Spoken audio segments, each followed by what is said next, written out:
에베소서 4장 1절부터 6절까지 교독하겠습니다. 그러므로 주 안에서 갇힌 내가 너희를 권하노니 너희가 부르심을 입은 부름에 합당하게 행하여 모든 겸손과 온유로 하고 오래 참음으로 사랑 가운데서 서로 용납하고 평안에 매는 줄로 성령이 하나 되게 하신 것을 힘써 지키라. 몸이 하나이요 성령이 하나이니 이와 같이 너희가 부르심의 한 소망 안에서 부르심을 입었느니라. 주도 하나이요 믿음도 하나이요 세례도 하나이요 하나님도 하나이시니 곧 만유의 아버지시라. 만유 위에 계시고 만유를 통일하시고 만유 가운데 계시도다. 에베소서 1장부터 3장까지 바울은 하나님의 신비의 교회가 무엇인가 이야기를 했습니다. 그 신비라는 것은 죄와 허물로 죽었던 너희를 살리셨다. 곧 복음으로 말미암아 예수 그리스도 안에서 너희는 공동 상속자가 되었다. 엄청난 복이 임했다는 것이죠. 거기에 기반을 두고 에베소서 4장 1절에 너희가 부르심을 받았다면 합당하게 생활하라고 권고하고 있는 것입니다. 성경적 세계관은 인간을 평가할 때에 하나님의 은혜로 죄 사함을 받고 또 생명으로 살아난 것인가 아닌가를 평가하는 것입니다. 기독교 윤리는 하나님이 하라고 하면 하고 또 하지 말라고 하면은 절대로 하면 안 된다는 것입니다. 예를 들어서 설명을 드리겠습니다. 사무엘상 15장에 보면 하나님께서 사울에게 명령을 했어요. 아말렉을 다 쳐서 하나도 남김없이 다 죽이라고 그랬어요. 그런데 사울은 하나님의 명령에 온전히 순종하지 아니하고 자기 마음에 들지 않는 것들 다 죽여버리고 아말렉 왕 아각과 또 살찐 양과 소는 다 데리고 왔어요. 제사 드리기 위해서 살려갔다는 것이죠. 의도는 참 좋았는데 그랬다 할지라도 자신의 옛사람의 그럴듯한 논리에 속은 것입니다. 하나님께서 주신 명령은 어긴 것은 하나님보다 자신을 더 높게 생각했다는 것이죠. 이런 생각이 틀이 있다면 하나님의 쓰임을 받는 왕이 될 수 없다는 것입니다. 그런데 그 근본 원인은 그 속에 세상적인 물질에 대한 욕심을 버리지 못했기 때문에 그렇습니다. 사울은 그 일로 하나님께서 폐위시켜버리는 거예요. 사무엘상 16절에 가서 보면 또 다윗이 쫓겨다닐 때에 하나님께서 어떤 지역으로 가라고 명령했어요. 그때 다윗이 내가 그곳에 가면 오해를 받아서 죽을 것 같습니다. 그러니까 하나님께서 그러면 제사 지내러 왔다고 거짓말 하라고 그러는 거예요. 어떻게 하나님이 그럴 수가 있어요? 거짓말 하라고 그러는 거예요? 아니 뭐가 윤리고 도대체 뭐가 선인가 의문스럽잖아요. 그런데 우리는 하나님이 하라는 것은 순종해야 되는 것이에요. 하지 말라는 것은 하지 말아야 돼요. 이게 선이고 기독교의 윤리입니다. 성경은 한 문맥만 보면 안 된다는 것이죠. 성경 66권을 다각도로 쓰인 그 내용이 우리가 영의 눈을 열어서 봐야 되고 하나님의 뜻 가운데서 읽어야만 그 뜻을 이해할 수가 있는 거예요. 문자로만 이해하면은 도대체 무슨 말인지 알아들을 수가 없다는 것입니다. 오늘 본문에 바울이 너희들이 그리스도인이냐? 그러면은 걸맞는 그런 행위를 하라는 얘기예요. 그들을 깨달아 알면은 그분을 위하여 즐겁고 부르심에 합당한 삶을 자연스럽게 살 수 있다는 것이죠. 그게 오늘 1절 말씀이에요. 하나님께서 죽이라면 다 죽여야 되는 거예요. 하라면 하고 쓰라면 쓰는 거야. 근데 어쩌면 다윗에게 또 거짓말까지 시키란 말이에요. 그 순종하는 것을 훈련시키는 것이잖아요. 우리를 하나님께서 불렀으면 고치잖아요. 근데 고침이라는 표현이 뭐냐, 우리를 훈련시키는 거예요. 누가복음 21장 34절부터 35절을 읽겠습니다. 너희는 스스로 조심하라. 그렇지 않으면 방탕함과 술 취함과 생활의 염려로 마음이 둔하여지고 뜻밖의 그날이 덫과 같이 너희에게 임하리라. 이날은 온 지구상에 거하는 모든 사람에게 임하리라. 방탕함과 술 취함이라는 말이 나와요. 근데 도대체 이게 무엇을 상징하는 것인가? 술 취함이라는 것이 인간들이 세상 것에 물들어있는 상태를 얘기하는 거예요. 자기 옳다함에 빠져있는 사람. 그게 방탕하고 술 취했다는 거예요. 그리고 생활의 염려라는 말이 기록이 돼 있잖아요. 어떻게 하면 내가 성공할 것인가? 어떻게 하면 잘 먹고 잘 살고 성공할 것인가? 이게 세상의 염려라는 말이에요. 즉 부르심에 합당한 모습이 아니라는 것이죠. 술 취하고 방탕하고 인본적인 세상적인 것에 찌들어 있고 세상의 근심 때문에 세상 염려로 마음이 둔해져서 이 말씀이 거절하는 거예요. 근데 모두가 말씀을 나는 거절하지 않지 그래요. 근데 마음이 둔해서요. 모르는 거예요. 내가 지금 어디까지 완 상태인가? 내 신앙생활이 이걸 모르는 거예요. 갈라디아서 6장 7절 8절을 읽겠습니다. 스스로 속이지 말라. 하나님을 만홀히 여김을 받지 아니하시나니 사람이 무엇으로 심든지 그대로 거두리라. 자기의 육체를 위하여 심는 자는 육체로부터 썩어진 것을 거두고 성령을 위하여 심는 자는 성령으로부터 영생을 거두리라. 그러니까 누구든지 심는 대로 거둔다는 당연한 이치를 말하는 것입니다. 육체를 위해서 심으면은 아무리 내가 기도한들 영생을 얻을 수가 없다는 것이죠. 스스로 속는다는 것이죠. 그러니까 우리가 심을 때 정신을 차려서 성령을 위하여 심으라는 말씀이에요. 제가 쉽게 예를 들겠습니다. 여러분들이 지금 1,000번 이제 헌금을 하잖아요. 그런데 그 깊은 의미를 깨닫지 못하고 헌금으로 그냥 때우려는 것은 하나님을 모독하는 것이라는 것이죠. 하나님을 돈을 좋아하시는 분이 아니라 돈을 드리는 그분의 중심을 바라보는 거예요. 당연히 하나님께서 우리에게 축복을 주셔요. 헌금을 하면은. 그런데 무슨 축복을 줘요? 생명의 축복. 생명의 방식으로 우리에게 축복을 준단 말이에요. 신령한 축복. 술 취하고 방탕한 것은 세상 것을 내가 좋아하는 거니까 그런 식으로 하는 것은 중원본 기도하는 거고 네 마음대로 한다는 거예요. 반드시 그 안에 하나님을 사랑하는 하나님의 의를 알고 제대로 하라는 것이죠. 그럴 때 너에게 축복을 주시되 생명의 방식으로 축복을 준다는 거예요. 지금 주님께서는 나를 고치고 믿음을 키우기 위하여 말씀 따라 살라고 감동을 주셨어요. 내가 진심으로 순종하느냐 안 하느냐 그건 여러분이 사냐 죽느냐예요. 우리에게 어떤 어려움이 있다면 왜 있는지를 알아야 된다는 거예요. 하나님이 나를 사랑해서 그렇다니까요. 나를 정결하고 고치기 위해서 훈련하시는 거예요.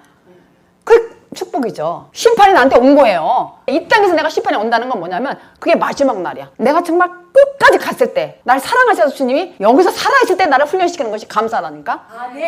이 땅에서. 그래서 네 마음을 고치라는 거예요. 여기서 결정하라는 거예요. 지금 우리를 그렇게 하는 중이에요. 그런데 사울 왕처럼 기회를 놓쳐버리면 사망의 끝이야. 이 땅에서 그냥 기회를 놓쳐버리면 그건 당사자들이 감당해야 돼요. 그러니까 하나님이 하라면 하고 살라면 살고 이렇게 해야 돼. 근데 우리 의로 한다는 것은 이건 아니라는 거예요. 사망으로 죽는 거예요. 그런 식으로 살게 되면은 그날이 덕과 같이 온다는 거 뜻밖에 온다는 얘기예요. 그게 종말이야. 그러니까 우리가 종말에 여기서 맞아야 되겠잖아요. 지금 이 땅에서 결국 이 사람은 아주 피할 수 없어. 종말이 온 사람은.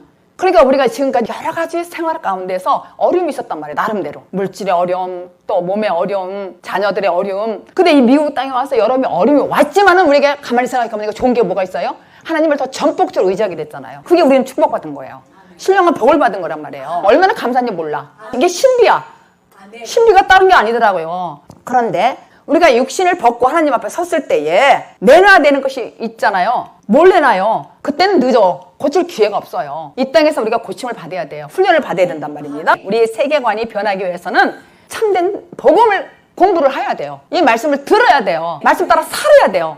그러니까 하나님을 안다, 알고 있다 이거하고 내가 말씀 따라서 이끌림을 사는 것과는 정말 다른 거죠. 그래서 참된 복음의 말씀을 듣고 길을 가야 돼요. 인도함을 받아야 돼요. 이것이 유일한 길이고 부르심을 받는 자들은 합당한 신앙생활을 할 수가 있다는 것입니다. 그래서 우리가 도대체 어디로 불러 나왔는가를 알아야 되겠잖아요. 우리는 예수님으로 왔어요, 이 땅에. 근데 어디로 가야 되는지를 알잖아요. 그죠? 영생. 겸손함으로 우리의 정욕적인 걸 다 죽여야 돼요. 방탕함, 술 취함, 세상 염려, 근심, 걱정이 정욕적인 거예요. 그래서 그런 사람들은 하나님의 부르심에 합당한 회의가 나오지 않아요. 그런데 작은 정욕이 일어날 때가 있어요. 근데 이게 커지면 결국 사망으로 이르는 거예요. 야고보서 1장 14절 15절을 읽겠습니다. 오직 각 사람이 시험을 받는 것은 자기 욕심에 끌려 미혹됨이니 욕심이 잉태한 즉 죄를 낳고 죄가 장성한 즉 사망을 낳느니라. 시험이 올 때가 처음에 조그만 것부터 와요. 욕심이 생기는 거야. 아유 부럽다. 나도 저런 것 좀 가졌으면 좋겠다. 세상 것이 욕심이 들어요. 근데 요때에 시험을 받게 되잖아요. 자기 욕심에 끌려서 미혹을 당한다는 거야. 욕심이 있기 때문에. 그러니까 이건 곧 불을 나갈 때 딱 죽여버려야 돼. 욕심이 잉태한 즉 죄를 낳고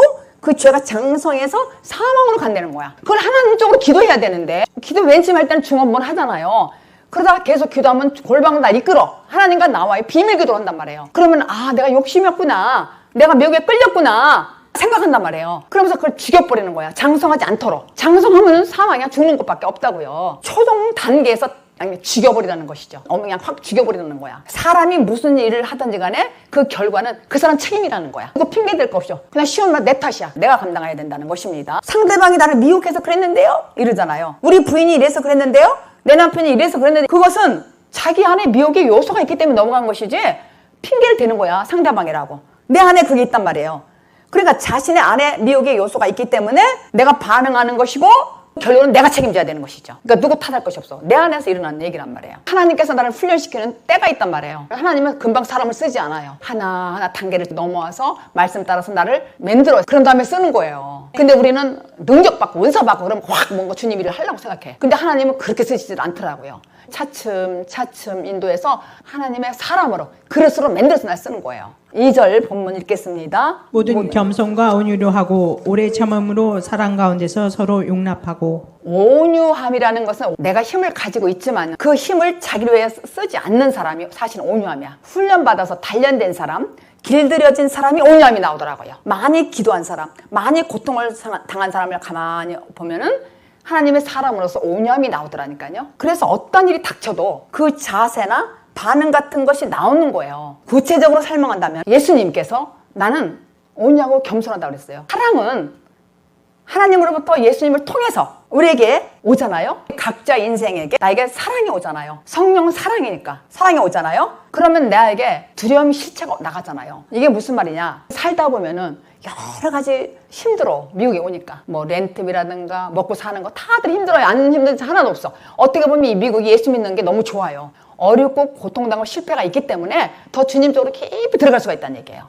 그런데 히브리서 2장 15절을 보니까 또 죽기를 무서워하며로 일생에 매여 종로로 타는 모든 자들 놓아주려 하심이라 그랬어요. 우리가 두려움이 있잖아요.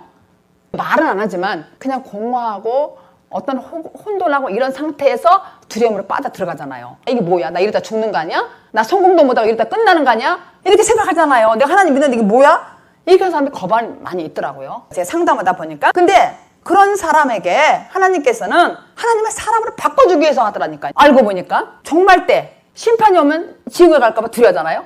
종말이 뭐예요? 죽어서가 아니라는 걸 여러분 알잖아요. 이 땅에서 오는 거, 덧없이 나에게 어려움이 닥치는 것이 종말이잖아요. 그게 사실 종거란 말이에요. 하나님이 나를 붙드시는 거야. 그래서 우리가 정말 두려워 떨지만 그래도 하나님 열심히 믿고 의지하고 기도하잖아요. 그게 우리의 믿음의 현실이야. 그러니까 기도하는 거예요. 매달려서. 하나님 붙들어주세요. 정말 내가 일생의 조의 종로를 했습니다. 정말로 내가 무거운 짐을 지고 있었습니다. 이제 주님 아시잖아요. 저를 부르셨잖아요. 이렇게 기도하는 거예요. 무거운 짐에 대해서 말씀드립니다.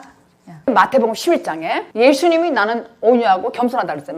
수고하고 무거운 짐진 자들아 다 내게로 오라. 내가 너희를 쉬게 하리라. 나는 마음이 온유하고 겸손하니 나의 멍에를 메고 내게 배우라. 그러면 너의 마음이 쉼을 얻으리니 이는 내 멍에는 쉽고 내 짐은 가벼움이라 하시니라. 나는 마음이 온유하고 겸손하니까 내게 와서 배우라는 거예요. 그런데 배우라는 것이 생각해보니까 너무 어렵잖아요. 짐이 뭐예요? 십자가잖아요. 그렇게 어려운 짐을 갖다 우리 보고 와서 배우래. 그게 무슨 말이에요? 로마서 6장에 있잖아요. 예수님과 함께 죽고 예수님과 함께 부활하라. 그걸 배우라는 거예요. 나는 할 수 없지만 예수님과 딱 붙어서 함께 죽고 함께 사는 것이 배우는 거야. 십자가 지는 거란 말이에요. 그게 무거운 짐이야. 근데 그걸 가벼운 것으로 인식하게 해주신다는 것이죠. 강력한 힘이란 말이에요. 십자가를 지고 내가 통과해야 돼. 통과하니까 아 이거구나. 그렇게 강력한 힘이라는 걸 알았다니까. 십자가 힘이 예수님과 함께 죽고 함께 연합하여 사는 것이 십자가 힘이더라니까요. 예수님은 이 역사 속에서 내려오셔서 자신의 능력의 뜻을 관찰하시거나 증거하시지 않았어요. 그냥 온유하고 겸손함으로 십자가를 묵묵히 지셨어요. 십자가를 묵묵히 져야 돼 우리도. 근데 내가 혼자 지으면 못 져. 예수님과 함께 죽고 함께 부활하는 거예요. 그럴 때 나에게 강력한 힘이 나온다는 것이죠. 어떠한 일이 있다 할지라도 두렵지 않다는 얘기예요. 두려움이 나가더라니까. 능력과 권세가 있다는 얘기야. 그게 십자가의 힘입니다. 근데 내 뜻으로 열심히 하는 건 땀 흘릴 수밖에 없어. 어려울 수밖에 없다니까. 그래서 온유와 겸손은 하나님과 연합된 은혜로 하늘나라 백성들 우리들에게 하나님께서 선물로 주셨어요. 그래서 하나님께서 우리에게 요구하시는 연합, 영적 연합이에요. 사랑으로 우리 연합하라는 거예요. 이 좁은 길을 혼자는 갈 수가 없어요. 주님과 함께 가는 거잖아요. 주님과 연합해서. 그래서 교회는 성부, 성자, 성령의 즉 세 분 삼위일체 하나님의 통일성을 지상에서 반영하는 공동체라는 것입니다. 삼위일체 하나님, 예수님, 성령님 세 분이지만 또한 이 셋은 한 분이란 얘기예요. 그래서 마태복음 28장 19절에 아버지와 아들과 성령의 이름으로 세례를 주라 그랬어요. 거기서도 그러니까 삼위일체를 말하는 거예요. 또 마태복음 22장 32절에는 아브라함의 하나님, 이삭의 하나님, 야곱의 하나님 이렇게 칭했어요. 하나님을 이렇게 세 분으로 나눠서 길게 말하는 그 의미는 괜한 언어의 낭비가 아니에요. 깊은 뜻이 그 안에 들어있단 말이에요. 하나님, 예수님, 성령님 이렇게 삼위일체 하나님은 한 사람 한 사람이 영적으로 자라남에 따라서 단계별로 그에게 나타나는 하나님이시란 말이에요. 하나님은 죄를 짓고 있는, 우리가 맨 처음에 예수 믿을 때 하나님으로부터 영적으로 분리된 율법 아래에 있는 사람들에게 보이는 하나님이셔요. 그리고 예수님은 그 율법 아래에 있던 사람이 죄사함의 과정에서 만나는 하나님, 그러면 예수님 단계라고 표현할 수가 있죠. 그리고 성령님은 예수님에 의해서 죄사함을 받은 사람 안에 들어오시는 분이에요. 그렇게 처음에는 하나님으로, 그 다음에는 예수님으로, 또 최종적으로는 성령님으로 우리에게 단계별로 임하시는 거예요. 여러분들이 지금 생각해보면 알아요. 아, 내가 지금 하나님의 단계인가? 아직 초볼 때. 아니면 예수님 단계인가? 아니면 성령 단계인가? 알 수가 있는 거예요. 그래서 사도는 오늘 본문 3절에 평안에 매는 줄로 성령이 하나가 되게 하신 것을 힘써 지키라 그랬어요. 성령으로 하나 되게 했다는 거예요. 그 영적 연합을 이룰 수밖에 없는 근거가 뭐냐면 4절, 6절까지예요. 몸이 하나이요 성령이 하나이니 이와 같이 너희가 부르심의 한 소망 안에서 부르심을 입었느니라. 주도 하나이요 믿음도 하나이요 세례도 하나이요 하나님도 하나이시니 곧 만유의 아버지시라. 만유에 계시고 만유를 통일하시고 만유 가운데 계시도다. 첫 번째가 한 몸, 한 몸은 머리신 그리스도로부터 생명을 이어받은 그리스도의 몸이라는 거예요. 또 성령께서 거주하시는 하나님의 전이에요. 그게 고린도전서 3장 16절에 있어요. 두 번째는 한 성령이래. 이거는 뭐냐면 성령 하나님이 셋으로 묶어놨다는 얘기를 지금 설명을 제가 드리는 것입니다. 성령 하나님께서는 우리 안에서 임하시고 또 성도를 하나로 묶으셨어요. 그래서 하나님께서 축복의 통로로 쓰는 거예요. 세 번째는 한 소망이라고 기록이 되어 있잖아요. 한 소망이라는 것은 지금 눈에 보이지는 않아요. 한 소망을 가진 사람은 어떤 사람이냐면 그냥 이런 몸으로 다시 사는 정도가 아니야. 다시는 시들지 않는 신령한 복으로 하나님의 자녀들에게만 상속되는 영원한 천국, 우리가 장차가 살 세상을 준 것이 산 소망이란 말이에요. 그게 산 소망이라는 얘기예요. 또 5절에 보니까 주도 하나요. 이건 성자 예수님에 관한 거예요. 지금 5절은 성자 예수님에 관한 거예요. 그렇게 한 주님, 한 믿음, 한 침례 전부 하나가 들어가는 거예요. 히브리인들의 숫자 개념 하나는 하나님을 얘기하는 거예요. 우리가 주인으로 섬겨야 할 분은 오직 하나님이신 예수 그리스도뿐이라는 것이죠. 원불교도 아니고 딴 거 다 아니야. 오직 예수 그리스도가 우리를 구원한다는 거예요. 다섯 번째가 믿음도 하나라 했어요. 아, 정말 이런 분이구나 홀딱 반했을 때 그때가 한 믿음이에요. 오, 이분이야, 이 믿음이야. 이렇게 올 때가 믿음이라는 얘기예요. 그렇게 여러분들 다 왔잖아요. 믿음을 선물로 줄 때, 다 왔을 때 그때란 말이에요. 그때는 어떻게 돼요? 내가 항복해. 나는 이제 아무것도 필요 없다. 오직 하나님이야. 이게 한 믿음이야. 이게 나랑 오직 하나님 아니면 난 못 살아. 난 죽어. 내가 객관적으로 그냥 믿었는데 이제 완전히 나에게 주관적으로 와서 내가 고백하는 거야. 난 이런 믿음이 있어. 내 인격이 변했어. 이렇게 확실하게 할 수 있다는 얘기예요. 그리고 여섯 번째는 한 세례예요. 우리의 옛사람인 인보주의적인 생각을 이제는 나 멸해지는 거야. 그래서 하나님과 하나 된 몸으로 의로운 행동을 할 때에 내가 세례 받았다는 것이죠. 그리스도와 함께 죽고 살았다는 거예요. 근데 사람들은 그러더라고요. 아, 나 세례 다 받았어요. 물 세례 받고 뭐 다 받았어요. 그게 아니라 확실하게 성령 세례를 받았다는 것은 옛사람이 죽고 내가 새 사람이 돼서 생명으로 사는 사람, 확실히 거듭난 사람, 이 사람이 세례를 받은 한 세례라고 하는 거예요. 한 마지막. 일곱 번째가 뭐냐면은 하나님도 한 분이시다 그랬어요. 한 하나님이라는 것은 만유에 계시고 만유를 통일하시고 만유 가운데 계시도다 그래서 핵심은 뭐냐면 그분은 모든 사람 위에 계시고 또 모든 사람을 통과하여 계시고